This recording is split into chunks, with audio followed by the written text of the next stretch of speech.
La Cour d'Alger ouvrira ce jeudi 10 avril l'affaire du scandale de corruption au sein de l'entreprise publique Mobilis. L'affaire concerne une transaction suspecte entre ATM Mobilis et un consortium d'entreprises algéro-étrangères, impliquant la complicité de certains responsables de l'entreprise publique, ayant causé des pertes colossales au trésor public dépassant les 1000 milliards. 10 accusés, à savoir des anciens cadres supérieurs au sein de l'opérateur étatique de téléphonie mobile, vont comparaître devant la chambre pénale de la Cour d'Alger. Il s'agit, en effet, de l'ancien PDG, CHA, l'ancien chef du département réseau et services de Mobilis, SB, un ancien employé d'ATM Mobilis, le gérant de la SARL Data Mena, le président de la commission des marchés, BWBS, et enfin le président du comité d'évaluation des offres techniques et financières, IH.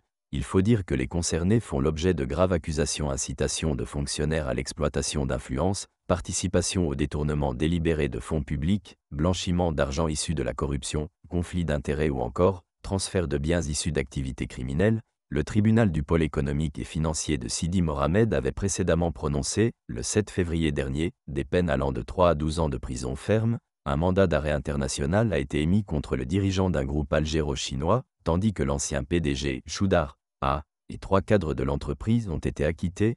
Concernant les peines prononcées, Zhang Bushao, dirigeant du consortium algéro-chinois Tech3 et SARL Data Mena, a été condamné à 12 ans de prison ferme avec mandat d'arrêt international. Son associé, J. Mohand Sherif, a écopé de 7 ans, tout comme le chef du département réseau et services, B. Samir. Le directeur des affaires juridiques, W. Belkacem, a été condamné à 3 ans de prison ferme. Les condamnés devront également verser une indemnisation de 332 millions à Mobilis, partie civile dans cette affaire.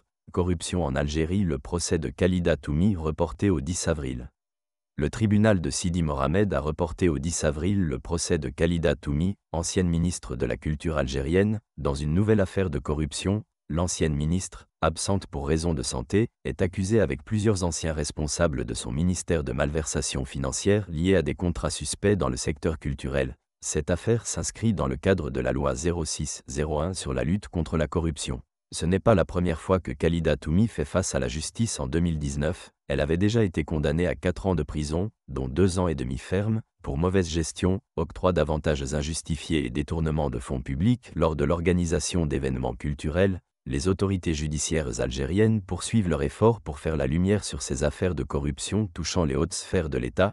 Cette nouvelle procédure soulève des questions importantes sur la transparence et la responsabilité au sein des institutions publiques. L'affaire est suivie de près par les citoyens et les observateurs, dans un contexte où l'Algérie cherche à renforcer son arsenal de lutte contre la corruption et à restaurer la confiance dans ses institutions.